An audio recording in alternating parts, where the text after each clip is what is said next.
Some football news now. Caribbean champions Mount Pleasant FA are now third in the Red Nephew Jamaica Premier League following their 1-0 win over defending champions Cavalier in their rescheduled game on Wednesday at the Stadium East Field.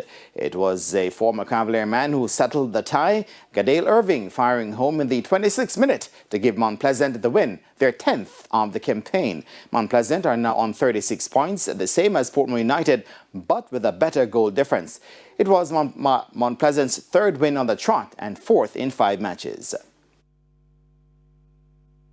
Cavalier changed a few things today coming into this game. They did some things that we knew that they could have, we didn't know that they would. We saw it very early and we made the adjustment within the game. I didn't think they reacted to that adjustment at halftime. I was expecting some tactical shift from them. It never happened. But as I said, it was a game that we were prepared for, mentally, tactically, and physically. Cavalier, who were suffering their 4th straight defeat, are now 8th on 26 points. The truth is, they know that we are starting with a new crop of footballers, and so at the end of the day, we're going to find these issues going to take place. But I think we took some positive out of this game today in terms of the substitution that we made.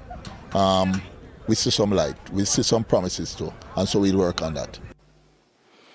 Another match is set for Thursday when Dunbeholden hosts Spanish Town Police in a St. Catherine derby at Dunbeholden starting at 3 p.m. Dunbeholden are 9th on 25 points, while Spanish Town Police are at the foot of the standings on 11 points from safety.